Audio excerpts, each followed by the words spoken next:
Constitution is a rule book of our country, मतलब हमारी country में जो रूल्स और जो लॉज बनते हैं वो कॉन्स्टिट्यूशन के बेसिस पर ही बनते हैं, जो कि हेल्प करते हैं हमें हमारी कंट्री को गवर्न करने के लिए, ठीक है।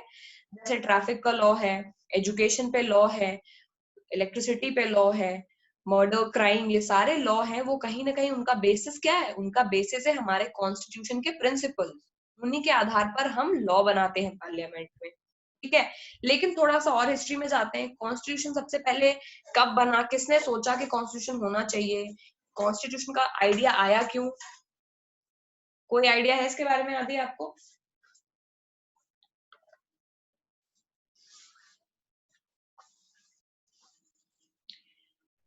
नोट्स बनाने के लिए एक चीज मैं ये बता दूं कि एक ही साथ में सारे नोट्स नहीं बनाने हैं कि पहले हिस्ट्री का एक चैप्टर कर लिया और उसी के जस्ट आफ्टर ज्योग्राफी का एक चैप्टर कर लिया और फिर बगल में सिविक्स कर ली। तो नोटबुक है उसको 3 पार्ट में डिवाइड करना है, हिस्ट्री ज्योग्राफी सिविक्स के लिए, ठीक है। Okay ma'am. उसमें एक एक पार्ट पे करना है, तो हिस्ट्री वाला एक पार्ट पूरा हो चुका है, उसमें करने हैं क्वेश्चंस, ज्योग्राफी का एक पार्ट हो चुका है, उसमें करने हैं, और अभी एक थर्ड पार्ट कर लो और उसमें करो जाकर के सिविक्स डालो एक पेज पर ऐसे, और बगल वाले पेज पे पहले हेडिंग डालो द कॉन्स्टिट्यूशन, ठीक है। और कॉन्स्टिट्यूशन में जो मैं आज कुछ चीजें बोल के लिखवाऊंगी वो जरूरी है सिविक्स में, कॉन्स्टिट्यूशन में हम, क्योंकि हिस्ट्री में समझाने के लिए होता है, लिखवाने की जरूरत नहीं पड़ी अभी तक, वहां पे करना है, कराया जाएगा, क्वेश्चन आंसर जब कराऊंगी तब उसमें भी डिक्टेट कराऊंगी, लेकिन कॉन्स्टिट्यूशन में मैं स्टार्टिंग से ही कुछ लिखवा रही हूँ, उसको लिखना है, ठीक है। क्योंकि कॉन्स्टिट्यूशन में सबकी अलग अलग बुक चलती है और थोड़ा टफ है तो समझना भी, और लैंग्वेज भी थोड़ी टफ होती है सिविक्स में। हिस्ट्री और ज्योग्राफी का तो क्या 1 वर्ड आंसर होते हैं, किंग का नेम करना होता है या मैच मेकिंग में कुछ करना होता है, वो इजिली कर लोगे तुम लोग, लेकिन सिविक्स जो है वो अंडरस्टैंडिंग के लिए है, इसलिए उसको लिखवा रही हूँ मैं, ठीक है। डालो कॉन्स्टिट्यूशन।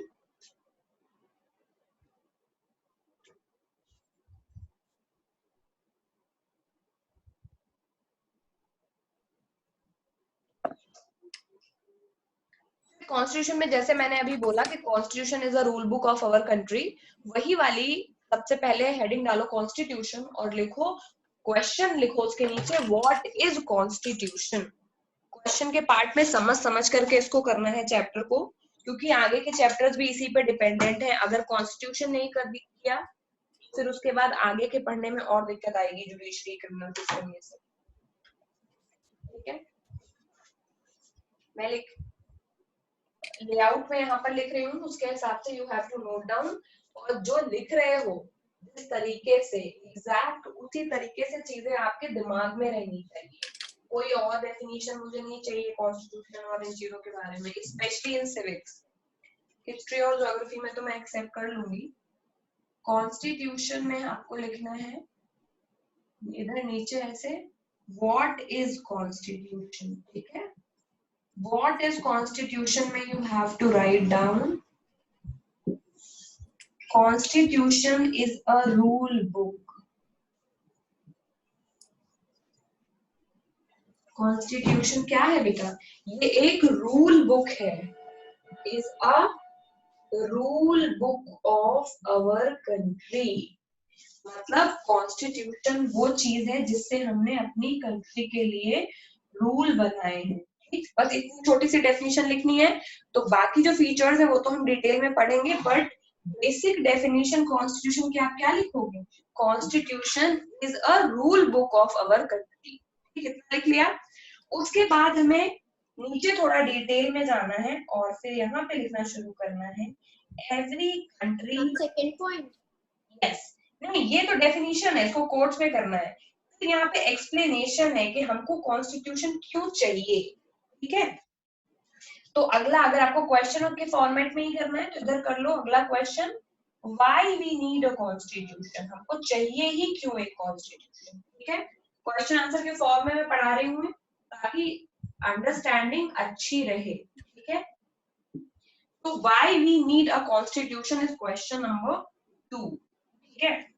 मैं फिर से बता दूं ये क्वेश्चन आंसर्स नहीं है, क्वेश्चन आंसर्स के फॉर्मेट में पढ़ा रही हूँ मैं, सो दैट एकदम क्लियर रहे तुम्हारे दिमाग में कि तुम एग्जैक्टली क्या पढ़ रहे हो। हम पढ़ने वाले हैं इंडियन कॉन्स्टिट्यूशन के बारे में, लेकिन उसके पहले हम ये पढ़ रहे हैं कि कॉन्स्टिट्यूशन होता क्या है। मैंने बोला कॉन्स्टिट्यूशन एक डॉक्यूमेंट है। रूल बुक का मतलब बुक ही तो है, इज अ डॉक्यूमेंट जिसके हिसाब से कंट्री में रूल्स बनाए जाते हैं, जिससे कंट्री गवर्न होती है। तो उसके लिए मैंने एक कॉमन टर्म लिया है यहाँ पर, रूल बुक। ठीक है, rule book shelf explanatory term यहाँ पर नहीं है, आप उसको सुन करके नहीं समझ सकते एक भी चीज, लेकिन ये मैंने यहाँ पर जानबूझ के लिखा है क्योंकि आपको यही डेफिनेशन याद करनी है। उसके बाद मैं बताऊंगी कि रूल बुक का मतलब क्या है अभी धीरे धीरे डिटेल में। ठीक है, तो constitution is the rule book of our country. आपके दिमाग में ये बात बैठा के चलना है कि कॉन्स्टिट्यूशन कुछ और नहीं है, एक किताब है जिसके अंदर कुछ रूल्स लिखे गए हैं जिसके हिसाब से एक कंट्री चलेगी। ठीक है, बेसिक डेफिनेशन इतनी है, यही रखनी है अपने दिमाग में। फिर हम अच्छा ये पता चल गया कॉन्स्टिट्यूशन एक रूल बुक है, उसके फीचर्स वगैरह तो ये सब हम बाद में देखेंगे। तो हमें चाहिए क्यों constitution, why do we need a constitution? उसके नीचे लिखो, यस, उसके नीचे लिखो every country needs a set of fundamental laws. ठीक है, क्या लिखोगे? Every country needs a set of fundamental laws. हर एक कंट्री को कुछ फंडामेंटल लॉज की जरूरत होती है। कोने में एकदम लॉज लिखा हुआ है अगर ना समझ में आ रहा हो। So every country needs a set of fundamental laws. ठीक है, उसके बाद नीचे इधर according to which it can be governed.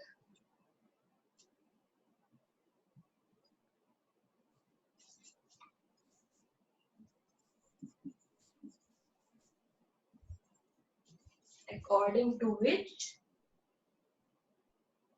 it can be governed। फिर कुछ नहीं, बस जरा सा पॉइंट है अगला यही, दिस फंडामेंटल लॉज और governing principles is called constitution. बस इसके नीचे दिस फंडामेंटल लॉज क्या है, every country needs a fundamental laws. हर एक कंट्री को कुछ ऐसे नियम की जरूरत पड़ती है जिसके हिसाब से कंट्री को चलाया जाए। और यही है इस लाइन का मतलब कि every country needs a fundamental law according to which it can be govern. अगर ध्यान से देखोगे ये बिल्कुल वही ऊपर वाली कॉन्स्टिट्यूशन की डेफिनेशन से मैच करता है कि कॉन्स्टिट्यूशन कुछ और नहीं है, एक रूल बुक है जिसमें बहुत सारे नियम लिखे हुए हैं। तो हमको कॉन्स्टिट्यूशन चाहिए क्यों? क्योंकि हमको नियम चाहिए। अगर हमारे पास लॉज ही नहीं होंगे तो हमें पता ही नहीं होगा कि सोसाइटी को चलाया कैसे जाए। एक इंसान बोलेगा नहीं इस तरह से स्कूल कॉलेजेस खुलने चाहिए, दूसरा इंसान बोलेगा इस तरह से स्कूल कॉलेजेस खुलने चाहिए, कोई इंसान बोलेगा समर वेकेशन होनी ही नहीं चाहिए, कोई बोलेगा नहीं नहीं नहीं समर वेकेशन तो होनी चाहिए, कोई बोलेगा कि स्कूल का टाइम मॉर्निंग में 7 to 6 1 PM होना चाहिए, कोई बोलेगा कि स्कूल इवनिंग में चलने चाहिए 6 PM 12 PM। तो कहने का मतलब ये है कि अगर रूल्स नहीं होंगे तो सोसाइटी में मुश्किल है चीजों का चल पाना। ट्रेन की टाइमिंग कैसे चलेंगी इसके लिए भी लोग रूल बनाते हैं। जब रूल्स बन जाते हैं तो सोसाइटी इजिली चल पाती है। एक कॉमन टाइम हो जाता है स्कूल खुलने का, एक कॉमन टाइम हो जाता है ऑफिस खुलने का, एक कॉमन टाइम हो जाता है मार्केट के खुलने का, एक कॉमन करेंसी आ जाती है रुपी, जिसको आप देकर के कोई सामान खरीद सकते हो। वरना कोई इंसान बोलेगा नहीं नहीं मैं तो रुपी ले नहीं रहा क्योंकि ये तो कहीं रूल में लिखा नहीं हुआ है। बहुत लोग रुपी एक्सेप्ट करने से मना कर देंगे, बहुत लोग दूसरी कंट्री में जाएंगे तो $1 एक्सेप्ट करने से मना कर देंगे। इन एब्सेंस ऑफ रूल, अगर नियम नहीं है तो उसके एब्सेंस में इंसान अपने मन की करता है। ठीक है, फॉर एग्जाम्पल अगर कोई रूल ना हो, स्कूल जाना कंपलसरी नहीं है तो तुम्हें से बहुत सारे लोग स्कूल जाएंगे क्योंकि मन लगता नहीं है किसी का जाने में। लेकिन since it's a rule, school तो जाना ही पड़ेगा, रो या कुछ भी करो, कितना भी नाटक करो, लेकिन स्कूल तो जाना ही पड़ता है बिकॉज इट्स अ रूल। जिस तरह एक घर को चलाने के लिए कुछ नियम चाहिए, एक सिटी को चलाने के लिए कुछ नियम चाहिए, उसी तरह एक कंट्री को चलाने के लिए कुछ नियम चाहिए। अगर नियम नहीं होंगे, रूल्स नहीं होंगे तो कंट्री रन नहीं कर सकती है। यही बात यहाँ पर लिखी हुई है that every country needs a set of fundamental law according to which it can be governed. और इसके आगे बस वही लिखना है, these fundamental laws are nothing but constitution. और इन फंडामेंटल लॉज को कुछ और नहीं बल्कि कॉन्स्टिट्यूशन ही कहा जाता है। इतनी बात इसको समझ में आ गई? इतना लिख लोगे, इसके ऊपर का मैं यहाँ लिख रही हूँ, कॉपी कर लो। इसके ऊपर नीचे वाली 2 लाइन के ऊपर, these fundamental laws are nothing but constitution, ये लिखना है। these fundamental मेंटल, ठीक है, laws are nothing but constitution. हो गया बस, ये है कॉन्स्टिट्यूशन। और उसके बाद अगला question, why we need a constitution, ठीक है। और इसके आगे एक लाइन और एक्सप्लेन करने के लिए लिख लो, in absence of any constitution, अगर कॉन्स्टिट्यूशन नहीं होगा, in absence of constitution there is disorder in society, तो सोसाइटी में कोई भी डिसऑर्डर ऑर्डर में नहीं रहता है, सब चीज खराब हो जाती है। There is disorder and anarchy in constitution, ठीक है, सॉरी इन कंट्री। मैंने पूरा एक्सप्लेन करके लिखवा दिया है कि हमको क्यों चाहिए कॉन्स्टिट्यूशन। पहली बात तो ये कि every country needs a constitution, set of fundamental rules जिनके हिसाब से कंट्री चलनी चाहिए। तो इन्हीं फंडामेंटल रूल्स को हम कॉन्स्टिट्यूशन बोलते हैं। और इन एब्सेंस ऑफ कॉन्स्टिट्यूशन, अगर कॉन्स्टिट्यूशन नहीं होगा तो सोसाइटी में there is disorder and anarchy. Disorder का मतलब होता है अव्यवस्थित, सामान इधर उधर रहेगा। जैसे when you keep your books और keep your things in order, तो आप हिसाब से सामान को रखते हैं, यानी सब चीज आपने सही तरीके से रखी हुई है घर में। डिसऑर्डर का मतलब इधर उधर फैला देना। वैसे ही कंट्री में डिसऑर्डर आ जाएगा, सारी चीजें इधर उधर हो जाती है, कुछ पता नहीं होता है किसी को किस तरह से कंट्री को रन करना है, और एनार्की आ जाती है। एनार्की बेटा एक टर्म है यूज किया जाता है जिस केस में सोसाइटी में कोई हार्मनी नहीं रहती, लोग एक दूसरे से ढंग से बात नहीं करते, हर इंसान अपने मन की करता है। एक ऐसा स्टेट जिसमें हर इंसान अपने मन की करे, एक दूसरे को मारे काटे, कोई फ्रीडम भी ना हो, थीव्स भी खुले घूम रहे हो, वो भी किसी का मर्डर कर दे, अगर कोई किसी को मार दे तो सजा देने वाला कोई नहीं है, अगर किसी ने किसी को सजा दे दी तो उसको सही गलत बताने वाला कोई नहीं है, टीचर गलत सलत पढ़ा रहे हैं, स्टूडेंट्स कुछ भी अपने मन की कर रहे हैं, कोई भी चीज अपने हिसाब से ना चल रही हो, पूरी दुनिया ही तितर बितर हो जाए, उसको एनार्की बोलते हैं। तो एनार्की का मतलब जब कोई गवर्नमेंट नहीं होती, कोई रूल को लिखने वाला नहीं होता है, कोई चलाने वाला नहीं होता है। कैसे रूल को लिखने वाला चलाने वाला, हम स्कूल जाते हैं, वहां पे एक प्रिंसिपल होता है, एक प्रॉपर स्कूल सुबह जाते हैं, वहां प्रेयर होती है, उसके बाद क्लास में बैठते हैं, तो हर एक ऑर्डर में क्लास होती है, टाइम टेबल के हिसाब से।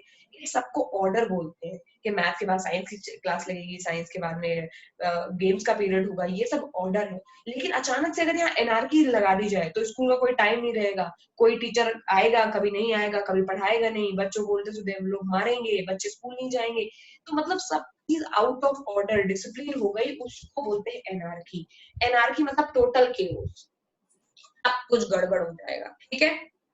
ये एक टर्म है जो हमें सीख लेना है क्योंकि सिविक्स में बहुत काम आएगा एनार्की। तो जब कॉन्स्टिट्यूशन नहीं रहता है, इस केस में हमारी कंट्री में डिसऑर्डर और एनार्की आ सकता है। तो कॉन्स्टिट्यूशन बहुत जरूरी है चीजों को सही से चलाने के लिए, ठीक है। अगर एनार्की आ जाएगा तो थीव्स लोग सारा सामान लूट के ले जाएंगे, और कोई जज भी नहीं होगा सजा देने के लिए, कोई पुलिस भी नहीं होगी पकड़ने के लिए, क्योंकि एनार्की है, कोई सिस्टम चल ही नहीं रहा है। उस केस में सोसाइटी में कोई भी इंसान सिक्योर फील नहीं करेगा, राह चलते लोगों को लूट लेंगे, मर्डर कर देंगे। तो बहुत जरूरी है सोसाइटी में एनार्की ना रहे, और उसके लिए बहुत जरूरी है कि सोसाइटी में रूल रहे। और रूल लिखने के लिए बहुत जरूरी है कि कोई ऐसी बुक रहनी चाहिए जहां रूल लिखे जिसको सब लोग फॉलो करें। तो कॉन्स्टिट्यूशन ही वो रूल बुक है जिसको सब लोग फॉलो करते हैं। आप बात समझ में आई सबको? ओके, आज तो जनता भी कम है, चलो थोड़ा ही पढ़ाऊंगी मैं, वरना औरों का भी बहुत ज्यादा ही फिर मिस हो जाएगा। और तुम लोगों को भी धीमे धीमे ही कॉन्स्टिट्यूशन पढ़ाना चाहिए। सिविक्स तो स्पेशली स्लो पढ़ाना चाहिए, और हिस्ट्री को जल्दी पढ़ाना चाहिए क्योंकि उसमें तुम लोग बहुत सो जाते हो, ठीक है। आगे लिखते हैं पार्ट्स ऑफ कॉन्स्टिट्यूशन। बोलो मैम आपने ये तो बता दिया कॉन्स्टिट्यूशन है क्या, बट हमने तो कभी देखा नहीं कॉन्स्टिट्यूशन को, हमें तो पता भी नहीं कॉन्स्टिट्यूशन दिखता कैसा है, और हमने तो बस बात ही सुन रखी है कॉन्स्टिट्यूशन के बारे में। एक्चुअल में कोई किताब है क्या? एक्चुअल में कोई किताब हो सकती है क्या कि जिसके अंदर रूल लिखे जाए? ऐसे कोई किताब मुमकिन है बेटा? हमारी जो कॉन्स्टिट्यूशन है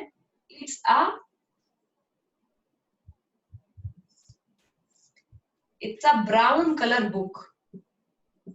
ऐसी होती है बाहर से देखने में। उसके ऊपर कॉन्स्टिट्यूशन ऑफ इंडिया लिखा हुआ है।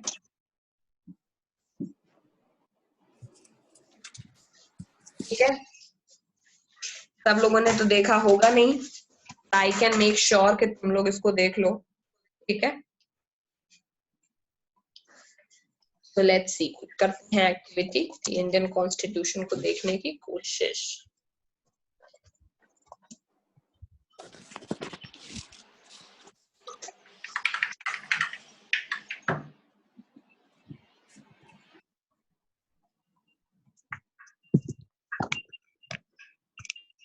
मैम मेरे पास एक ये वाली है। क्या है?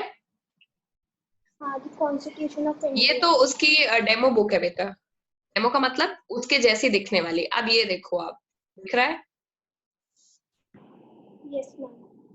ये है कॉन्स्टिट्यूशन, ये डार्क ब्राउन कलर की बुक है। ठीक है, ये है Indian constitution, constitution of India. और ये क्या बना हुआ है?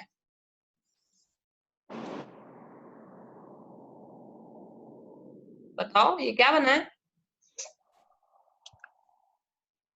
ये 3 शेर कहीं देखे हैं? Yes ma'am. अशोक चक्र। अशोक स्तंभ के ऊपर का कैपिटल है ये। इसको हमने एम्ब्लम ऑफ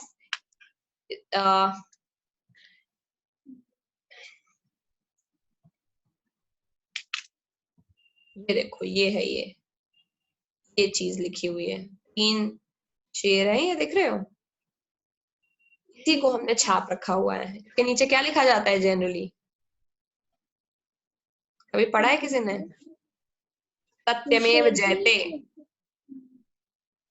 यानी सत्य की हमेशा विजय हो। ये अशोकास के लायन कैपिटल बोलते हैं इसको। इसको अशोका ने बनवाया था और उसको ही हमने लिया हुआ है। ठीक है, as a part of state emblem. ठीक, ओके, सबने देख लिया है।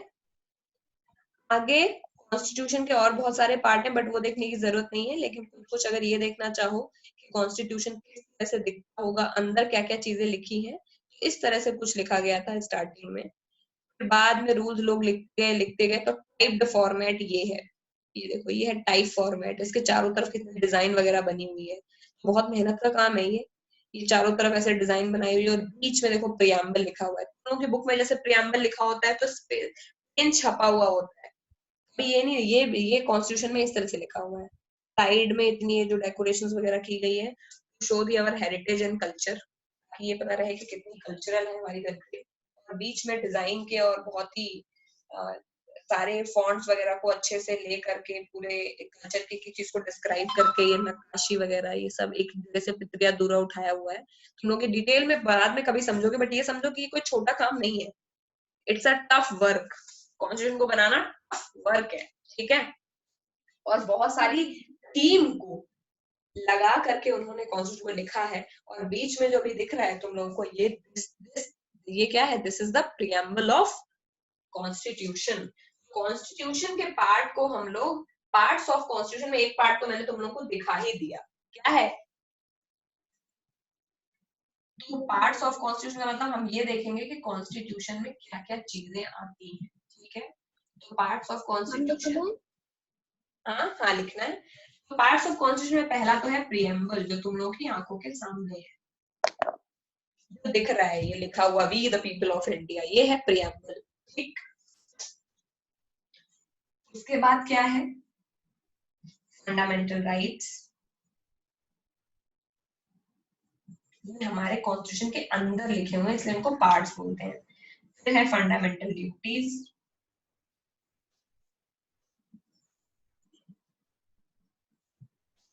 फिर है डायरेक्टिव प्रिंसिपल्स,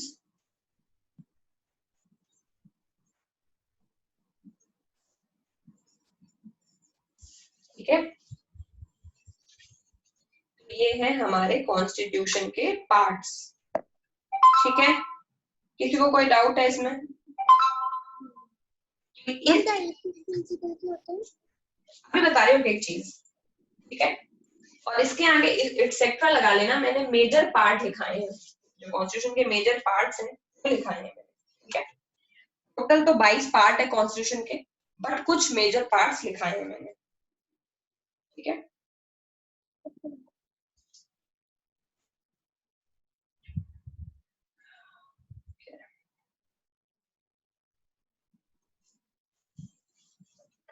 चलो अब कॉन्स्टिट्यूशन के बारे में कुछ पढ़ते हैं। पार्ट्स का मतलब कि कॉन्स्टिट्यूशन के अंदर क्या क्या पेजेस हैं। तो अगर आप कॉन्स्टिट्यूशन को खोलेंगे तो पहले पेज पे आपको प्रियम्बल मिलेगा, थोड़ा और आप आगे बढ़ेंगे, पन्ने पलटते जाएंगे तो आपको फंडामेंटल राइट्स लिखे हुए मिलेंगे, थोड़ा और आगे पन्ने पलटोगे तो फंडामेंटल ड्यूटीज मिलेंगी, थोड़ा और आगे पन्ने पलटोगे डायरेक्टिव प्रिंसिपल्स मिलेंगे। ये 4 पार्ट बहुत ज्यादा इंपॉर्टेंट है, इसलिए इन 4 को लिखा गया है। टोटल वी हैव 25 पार्ट्स अभी तो, ठीक है, बट ये 4 पार्ट जो है वो बहुत ज्यादा इंपॉर्टेंट है, ठीक। पहला पार्ट प्रियम्बल। प्रियम्बल तो सामने लिखा हुआ है, we the people of India resolve to, पढ़ने की कोशिश करो इसको। और आज तक तो बुक में हमेशा ही देखा है, और आज जरा इसको देखते हैं कि क्या लिखा है इसके अंदर। तो जरा पढ़ करके बताओ इसका क्या मतलब है।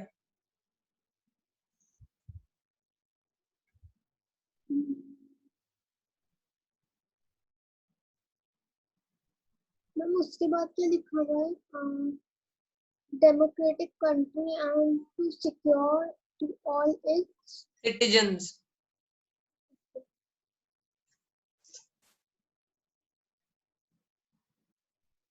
आदि मैं आपसे ही पूछूंगी, इसलिए आपको पढ़ना बहुत जरूरी है।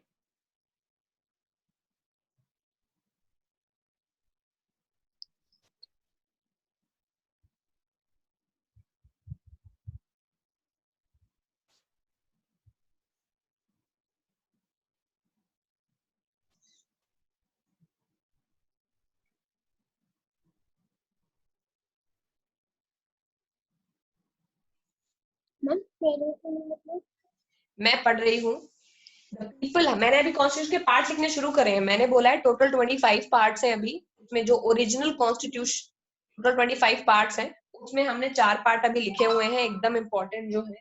और मैं ये बता रही हूँ कि पार्ट जो इम्पोर्टेंट है आपके, वो उनके बारे में पहले जानो। तो पहले इन 4 को हम पढ़ेंगे कि preamble, fundamental rights, fundamental duty, directive principles, ये होते क्या है, ठीक है। और बाकी डिटेल में ज्यादा पढ़ने की जरूरत नहीं, लेकिन देख के तो पता चलना ही चाहिए कि क्या लिखा है, ठीक है। पहले पढ़ रहे हैं प्रियम्बल के बारे में। तो प्रियम्बल यानी फर्स्ट पेज है कॉन्स्टिट्यूशन को। जैसे ही आप बुक को ओपन करेंगे तो जहां पे हमारा प्रीफेस लिखा होता है ना, वहां पर कॉन्स्टिट्यूशन में ये प्रियम्बल लिखा हुआ है।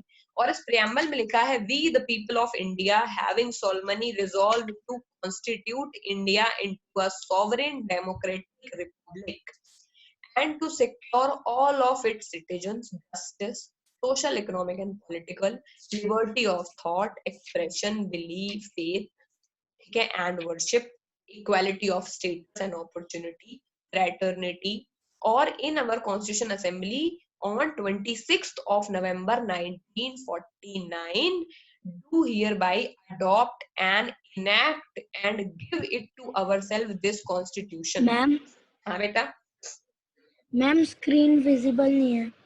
अब विजिबल है, तुमको विजिबल है बेटा समृद्धि? Yes ma'am. ओके, ठीक।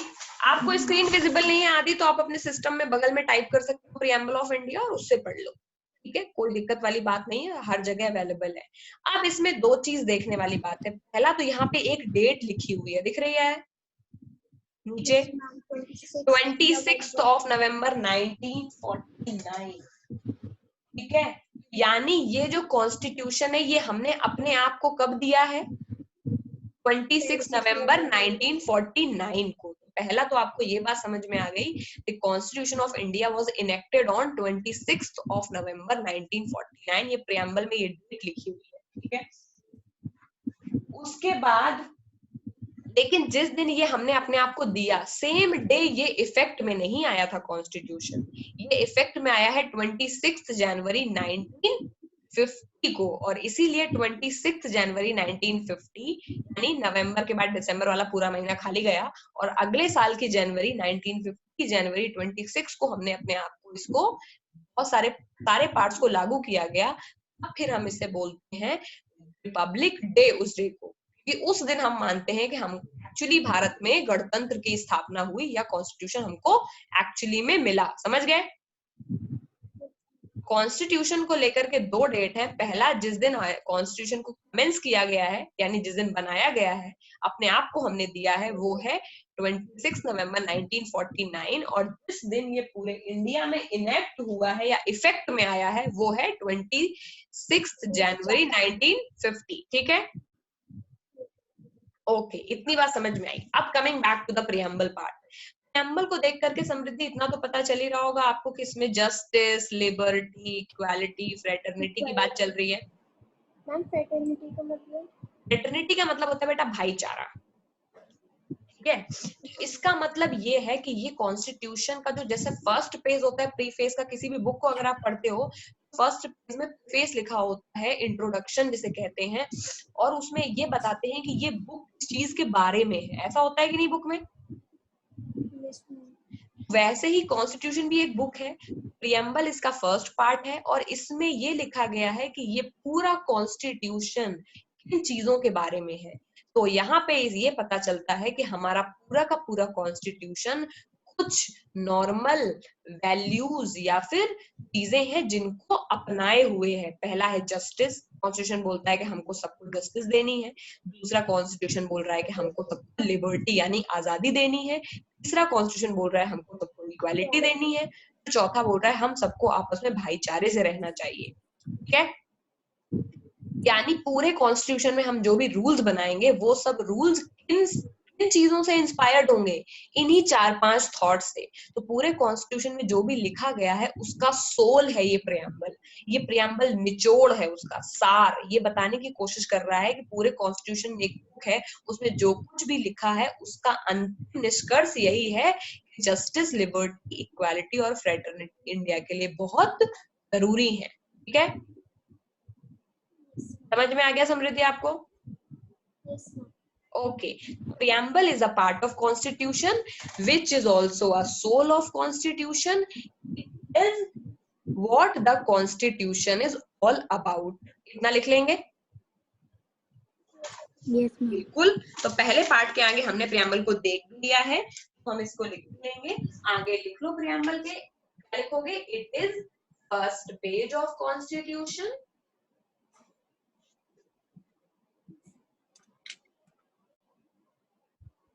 क्या है? It is also soul of constitution. Soul of constitution. ठीक है,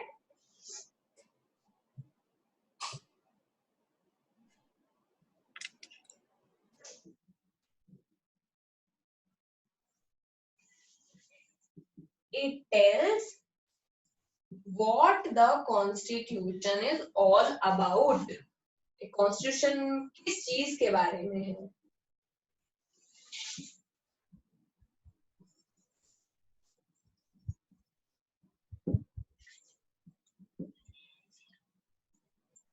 ठीक, like major values of constitutions are, क्या है बेटा मेजर वैल्यू?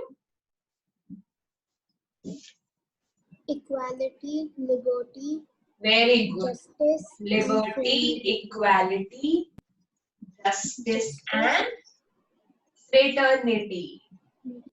अब कभी भी कोई आपसे पूछे व्हाट इज प्रियम्बल, लिखना कितना आसान है इसको, क्योंकि हमने प्रियम्बल को अपनी आंखों से देखा है और हम जानते हैं कि प्रियम्बल के अंदर क्या है। तो प्रियम्बल से डरने की जरूरत नहीं है। बोलो preamble is like a preface, जैसे बुक में एक प्रीफेस होता है वैसे कॉन्स्टिट्यूशन में प्रियम्बल है, पहला पन्ना है, इसीलिए द फर्स्ट पेज है। और ये सोल है कॉन्स्टिट्यूशन की, ये हमको बताता है कॉन्स्टिट्यूशन के अंदर क्या लिखा हुआ है। It tells us what the constitution is all about, like major values of constitution are liberty, equality, justice and fraternity. आ गया समझ में? yes, ma'am. Very good. उसके बाद हम फिर पढ़ेंगे अगला पार्ट है, मैंने अगला पार्ट क्या बोला है? Fundamental Fundamental rights. राइट्स। ठीक है, फंडामेंटल राइट्स का मतलब है बेटा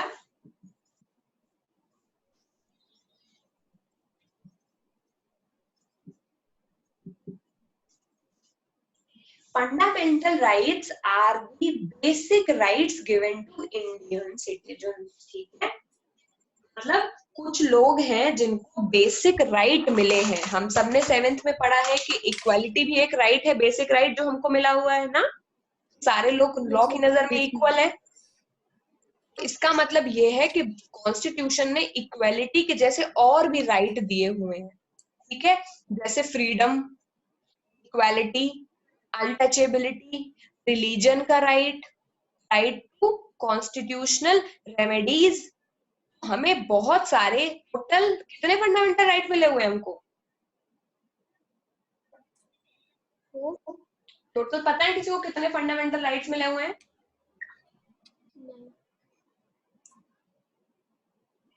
आदि कितने हैं total fundamental rights?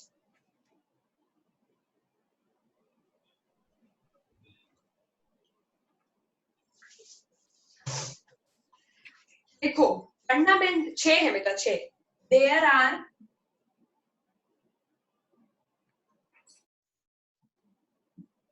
6 basic rights given to the citizens. We call them fundamental right. Fundamental rights क्यों बोलते हैं? क्योंकि कॉन्स्टिट्यूशन ऐसा मानता है कि ये फंडामेंटल, एकदम बेसिक है। फंडामेंटल मतलब जो फाउंडेशन में हो, यानी एकदम बेसिक है, इनके बिना तो कोई इंसान रह नहीं सकता है, इतने बेसिक है ये राइट। कोई भी किसी के पास कुछ हो या ना हो, इन राइट्स का होना तो बहुत जरूरी है, ठीक है। There are 6 basic right. ये जो बुक है, बुक के अंदर फंडामेंटल राइट्स नाम का एक चैप्टर है, उस चैप्टर में 6 बेसिक राइट दिए गए हैं, और वो राइट सारे सिटीजन ऑफ इंडिया को मिले हैं। जैसे पहला राइट उसमें है राइट टू इक्वालिटी, यानी सारे लोग बराबर होते हैं, और ये हमने 7th में भी पढ़ रखा है, बट 7th में इसके ऊपर पूरा एक चैप्टर था। राइट टू इक्वालिटी का मतलब केवल एक राइट के बारे में वहां पे बात की गई थी कि सब लोग इक्वल हैं, ये एक फंडामेंटल राइट है। अगला फंडामेंटल राइट है बेटा राइट टू फ्रीडम, सबको फ्रीडम जरूरी है, ठीक है।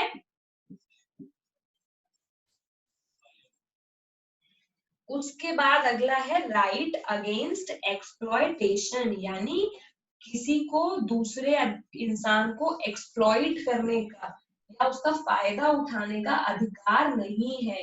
तो राइट अगेंस्ट एक्सप्लॉयटेशन है, मैंने 2 लिख दिया है यहाँ पर, अगेंस्ट है। अगेंस्ट मतलब एक्सप्लॉयटेशन के विरुद्ध, एक्सप्लॉयटेशन के अगेंस्ट है ये। 3 हो गए। लिख रहे हो ना? आपको एक चीज समझ में आ रही है ना बेटा?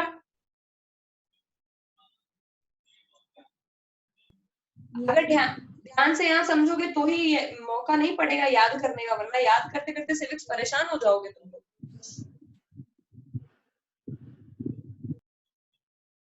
ठीक है।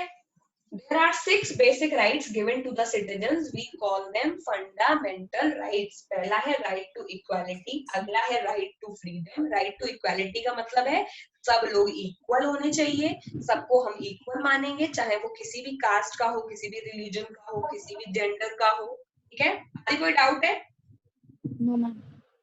अगला है राइट टू फ्रीडम, रिजॉइन करना है? नहीं बेटा, रिजॉइन करने की जरूरत नहीं है, इन राइट्स के नाम और लिख लेते हैं, उसके बाद हम डिटेल में नेक्स्ट टाइम डिस्कस करेंगे, ओके। इसको अगला है राइट टू फ्रीडम, यानी लोगों को फ्री रहने का राइट होना चाहिए। फिर है राइट अगेंस्ट एक्सप्लॉयटेशन, यानी किसी को एक्सप्लॉइट नहीं करना चाहिए। अगला आप लिखो राइट टू रिलीजन, यानी सबको अपनी मर्जी का रिलीजन चुनने का राइट होना चाहिए, चाहे हिंदू हो या मुस्लिम। फिर अगला है चौथा राइट टू रिलीजन, ये एकदम याद होने चाहिए,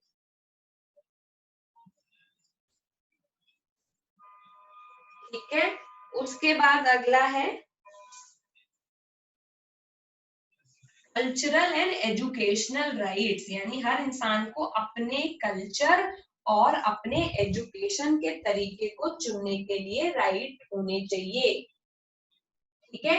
यानी जो भी लोग हैं माइनॉरिटी हो या मेजॉरिटी हो, कोई भी सेक्शन हो पॉपुलेशन की इंडिया में, हर इंसान को अपने कल्चर को और अपने एजुकेशनल को प्रिजर्व करने का राइट होना चाहिए। फॉर एग्जाम्पल कोई आदिवासी है, अगर मिजोरम में या अरुणाचल में रह रहा है, उसका अलग तरह का कल्चर है, उसके यहाँ 4 लोगों से शादी करने का रिवाज है, और उसके यहाँ एजुकेशन अलग किसी लिपि में होती है, हिंदी इंग्लिश में नहीं पढ़ते, वो किसी ट्राइबल लैंग्वेज में पढ़ते हैं। ये सब प्रिजर्व करने का राइट कॉन्स्टिट्यूशन उनको देता है, समझ गए? तो इसी तरह मुस्लिम्स को भी राइट है कि वो ढेर सारी मैरिज करें, 4-5 जितनी भी अलाउड है कुरान में। इंडियन कॉन्स्टिट्यूशन ने उनको मना नहीं किया हुआ है कि आप एक ही मैरिज कर सकते हैं, बल्कि मेजर हिंदू लोग एक ही मैरिज करते हैं, लेकिन मुस्लिम लोग कुरान के हिसाब से 4 मैरिज कर सकते हैं, ठीक है?